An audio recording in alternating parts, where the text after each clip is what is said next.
El día de hoy les hablaremos sobre el artículo de los nódulos linfáticos de cabeza y cuello en cabras y órganos linfoides. El grupo está conformado por Tatiana Ariza, Carolina Hernández, Felipe Martínez, Karen Tatiana Muñoz y quien les habla, Linda María Guisa. Este artículo tiene como punto de vista la inspección de carnes, el estudio de los nódulos linfáticos, así como también el conocimiento de la topografía que resulta indispensable para la detección, estudio y dictamen de las enfermedades puntuales, como es la tuberculosis, la leucemia y todo estado infeccioso, séptico, tóxico o neoplásico. En la práctica, la cabra ha sido comparada a grandes rasgos como el buey, asumiendo que no hay diferencias significativas entre el buey, ovejas y cabras. Los materiales y métodos que se utilizaron en este artículo fueron 4 ejemplares adultos de sexo hembra, raza Boer. El rango de edad oscilaba entre los 5 y 7 años con un peso promedio de 50 kilogramos. Los animales fueron anestesiados con una combinación de acepromicina de 0,5 miligramos por kilogramo vía intramuscular y ketamina en 2 miligramos por kilogramo vía intravenosa.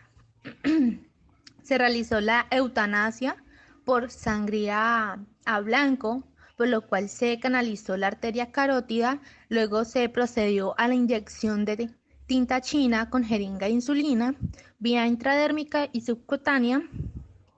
Estos especímenes se conservaron en cámara fría hasta su procedimiento. La piel de las regiones de la cabeza y el cuello fue retirada cuidadosamente para conservar los vasos subcutáneos con el fin de establecer las vías de drenaje hasta el nódulo correspondiente. De estos se determinó pues su ubicación y el tamaño. Los datos fueron registrados fotográficamente con una cámara Nikon En L110. resultados, como se puede observar en la fotografía, los nódulos linfáticos mandibulares se encontraron uno a cada lado de la base de la lengua, sobre el borde ventral de la mandíbula, que son cubiertos por la piel y fascia, dándole una forma elíptica. El derecho midió 2,2 centímetros de largo por 0,7 centímetros de ancho y el izquierdo 2,5 centímetros de largo por 0,9 centímetros de ancho. Sus vasos aferentes se originaron en los labios y en el espacio intermandibular. Los vasos eferentes se encontraron en el nódulo linfático retrofaríngeo lateral y se observaron vasos comunicantes entre estos nódulos.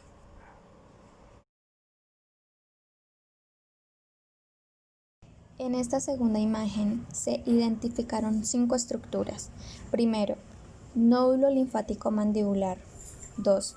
Nódulo linfático parotídeo. 3. Nódulo linfático retrofaríngeo lateral. 4. Nódulo linfático retrofaríngeo medio. Y por último, tronco traqueal. Se hallaron 2 nódulos linfáticos parotídeos del lado izquierdo, cubiertos totalmente por la glándula parótida. El de mayor tamaño midió 1,7 centímetros de largo por 1 centímetro de ancho con una forma oval. Este se situó en el ventral hacia el conducto auditivo, relacionándose con el nervio facial y la glándula parótida. También se relacionó con la vena temporal superficial. Los vasos aferentes provinieron de los labios, párpados y oreja. El segundo nódulo se situó en el tercio medio del borde caudal de la rama de la mandíbula, en el ventral a la vena temporal superficial. Con una forma circular, midió 0,5 centímetros de diámetro y recibió vasos aferentes de los labios superiores, y los eferentes drenaron al nódulo linfático retrofaríngeo lateral. Del lado derecho se encontró un nódulo de forma alargada, el cual midió 2,9 centímetros de largo por 0,7 centímetros de ancho. Los nódulos linfáticos retrofaríngeos laterales se situaron en ventral de las alas de Atlas, relacionados lateralmente con el músculo brachiocefálico y con la porción caudal de la glándula parótida. De forma oval, el derecho midió 1,2 centímetros de largo por 1 centímetros de ancho. El izquierdo, de manera similar, midió 1,1 centímetro de largo por 0,7 centímetros de ancho, y estos recibieron vasos aferentes de los nódulos mandibulares y retrofaríngeos medios. Los nódulos linfáticos retrofaríngeos medios se encontraron sobre la cara dorsolateral de la faringe, uno a cada lado de la línea media y ambos con una forma triangular.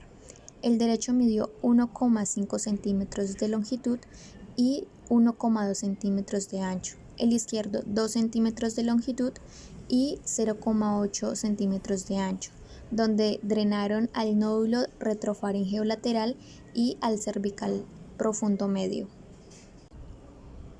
Y los vasos eferentes de ambos nódulos drenaron al tronco traqueal. Como podemos observar en esta imagen, se observan tres estructuras, como lo son el nódulo linfático cervical profundo craneal, el nódulo linfático cervical profundo medio y el tronco traqueal. El nódulo cervical profundo craneal se situó ventral del axis dorsal a la glándula tiroides, en el borde caudal del músculo tirofaríngeo, de forma circular. El lado izquierdo midió 0,7 centímetros de diámetro y el lado derecho 1,0 centímetros. El nódulo linfático cervical profundo medio, situado unilateralmente a lo largo del tercio caudal de la superficie lateral izquierda de la tráquea, alargando de 4,1 centímetros de largo y 0,5 centímetros de ancho, y descargado en el conducto traqueal. Y el nódulo cervical profundo caudal. Los nódulos linfáticos cervicales profundos caudales está situado en medio de tres ventral de la tráquea, alineados en el plano medio. El cráneo midió 1,1 centímetro de largo y 0,6 centímetros de ancho, y recibieron aferencias del conducto traqueal. El intermedio de forma circular con 0,6 centímetros de diámetro, y el caudal midió 1,3 centímetros de largo y 0,4 centímetros de ancho, y drenaron a la vena cava craneal. Los nódulos linfáticos cervicales superficiales fueron de 1 a 3 nódulos elípticos o circulares, ubicados en el borde craneal del músculo supraespinoso, a 5 centímetros proximal de la articulación del encuentro, cubiertos por músculos pectoral preescapular. Discusión. El estudio de los nódulos linfáticos, así como también de la topografía ganglionar y los vasos aferentes y eferentes, tienen relevante interés en la inspección veterinaria post-mortem y el consecuente destino de la res, media res o cuartos de playa de faena. De los ejemplares estudiados, podemos afirmar que no se hallaron diferencias sustanciales en los nódulos linfáticos de cabeza y cuello con respecto a las descripciones topográficas realizadas por otros autores, habiendo concordancia en las descripciones en cuanto al número de nódulos linfáticos paratoideos estudiada y descripta de los autores. Pues ahí, como podemos ver, están los nombres de los autores: Tinadinat y Chondal, 1973. En nuestras observaciones se destaca la presencia de vasos comunicantes entre los nódulos linfáticos.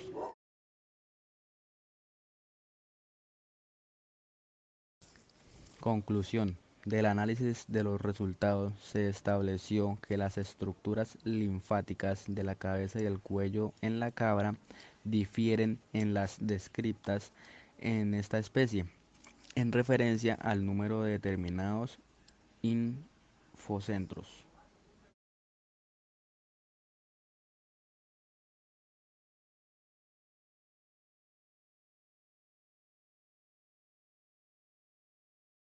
Esta es una aplicación que está en internet donde podemos colorear o graficar diferentes sistemas. En este caso tenemos el sistema linfático, el sistema inmunológico, organizados pues como en sus componentes anatómicos. Entonces tenemos unos órganos primarios donde está el principal, que es la médula ósea, el timo, y unos órganos secundarios, pueden ser los linfonodos, que están conectados a través de una red linfática y una red vascular, el vaso y el tejido linfoide asociados a las mucosas.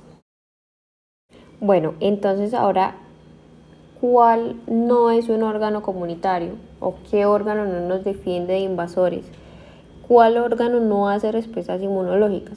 La respuesta de todas estas preguntas es todos hacen parte, aunque hay algunos órganos que son privilegiados y el sistema inmunitario, digámoslo así, es más apagado o va más lento.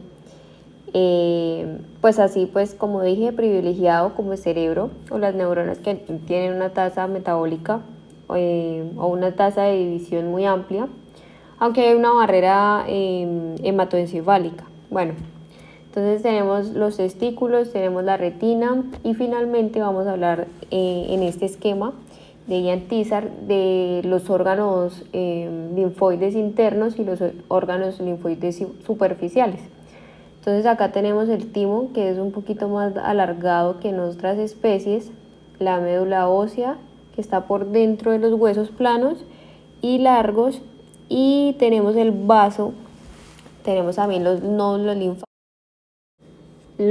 linfáticos, que están distribuidos en todo el organismo y todo el sistema intestinal o lo genital, que está en el MAT, o en el tejido linfoide asociados a mucosas por sus siglas en inglés.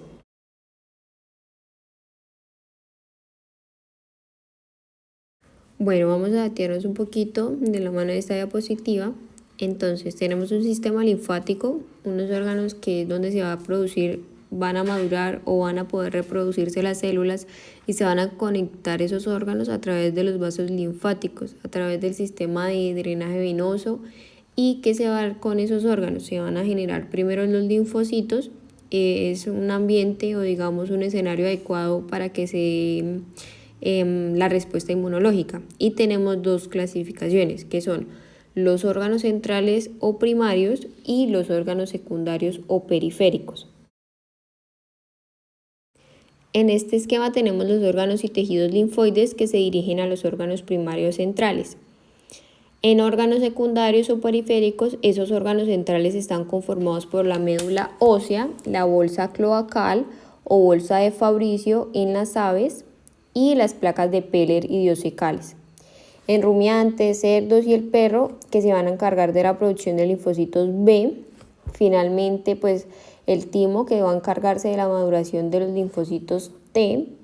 En todas las especies entre los órganos secundarios tenemos las clasificaciones, que están los capsulados u organizados y los no capsulados, que entre los no capsulados tenemos los del tejido linfoide asociado a las mucosas o el MAT, que no tienen cápsulas. ¿Cuáles son esos capsulados? Bien, los capsulados o linfodos, los ganglios linfáticos y el vaso. Y los no capsulados tenemos, según del tejido o la limitación anatómica, BALT, que es confinado a los bronquios, el GALT, que es del sistema digestivo, el SALT, que es del sistema de la piel o sistema tegumentario. Entonces, continuando con esas comparaciones de órganos primarios centrales y órganos secundarios, tenemos pues que los centrales, ya lo habíamos dicho, el timo, la médula ósea, la bolsa cloacal, las placas de Peller, y los secundarios, el MAT, los linfonodos, el vaso. Entonces, ¿cuál es la función de los órganos primarios? Pues la función de los órganos primarios es la producción de células en la médula ósea y la maduración de estas mismas, células tanto que los dos, o sea, los secundarios, sea la respuesta inmunológica. Es decir, el antígeno o los antígenos van a ser presentados o van a ser censados en estos órganos secundarios, principalmente en los linfonodos, y se va a disponer la respuesta inmunológica, se van a activar a nivel de la ontogenia, los órganos primarios son los primeros en aparecer durante la etapa embrionaria, y los secundarios, digámoslo así, son un poco más tardíos, pero persisten por el resto de su vida. Entonces les vamos a hablar un poquito de los órganos linfoides primarios centrales. La función ya mencionada es la producción de maduración de linfocitos T y B en el timo madurado de linfocitos T. A partir de la médula ósea, pues se producen las células a partir de los precursores pluripotentes, que son las células que van a dar origen variante de la capacidad de dividirse en diferentes linajes, y se van a dar la producción también en la médula ósea. En el adulto se puede dar una maduración de los linfocitos B en el feto temprano. Entonces, ¿quién produce las células troncales o las células de tallo para originar los linfocitos?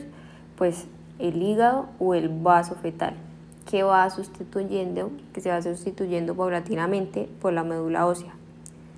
Tenemos que donde un equivalente funcional en las aves sería la bolsa de Fabricio. No sé si se han preguntado por qué en la bolsa de Fabricio. Ya tenemos eso. Pues bien, tienen como son los huesos de las aves. De hecho, el nombre de linfocitos B viene por la bolsa de Fabricio.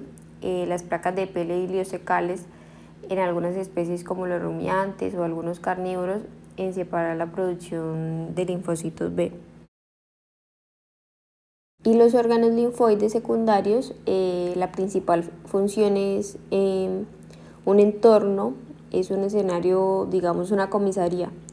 O sea, hagan analogías las que quieran, donde los linfocitos interaccionan entre sí o con células presentadoras del antígeno. Entonces, ¿cuáles son las células presentadoras de antígeno? Bueno, pues recordemos que son macrófagos, solo tienen células dendríticas o son las células o linfocitos B que pudieron captar en la periferia un antígeno, procesarlo en su membrana a través pues, de las moléculas que llaman el complejo mayor discocompatibilidad.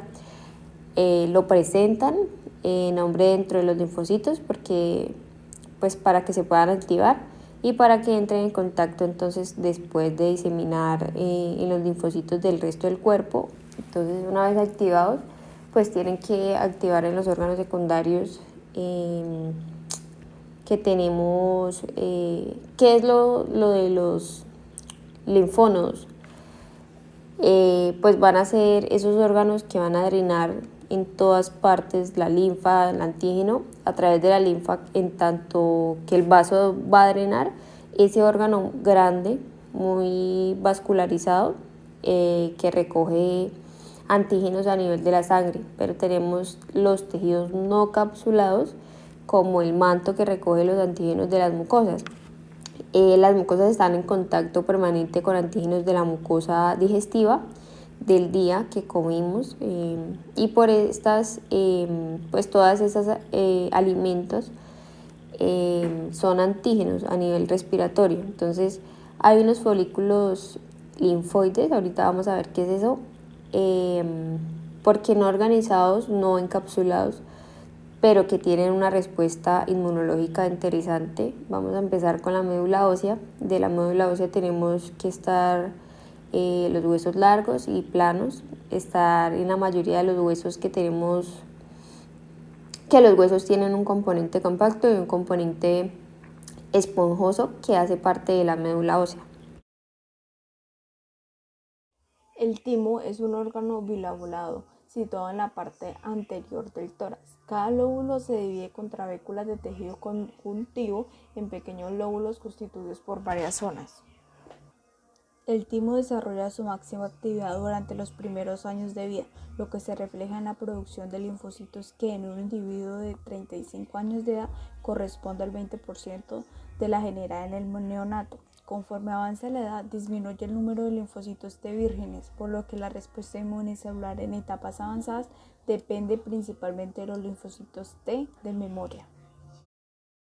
Los ganglios linfáticos filtran las sustancias que el líquido linfático transporta y contienen linfocitos, glóbulos blancos, que ayudan a combatir infecciones y enfermedades. En todo el cuerpo hay cientos de ganglios linfáticos conectados entre sí por los vasos linfáticos. El ganglio está rodeado por una cápsula de tejido conectivo y estructurado por 3 regiones: la corteza, la paracorteza y los folículos primarios. El vaso es un órgano situado en el hipocondrio izquierdo. Tiene 2 tipos de tejido. El que corresponde a la pulpa blanca está constituido por una arteriola central cubierta con una vaina de tejido linfoide periarticular. Los linfocitos T se encuentran alrededor del vaso sanguíneo y las células B confluyen y forman folículos primarios. La otra zona del vaso, denominada pulpa roja, está integrada por sinusoides vasculares que finalmente conectan con la vena esplénica, lo que permite la salida de la sangre que ingresa constantemente a través de la arteria. El tejido linfoide asociado a mucosas son agrupaciones linfoides no capsuladas situadas en áreas submucosas. Las células de cada sitio tienen distintos fenotipos y características funcionales.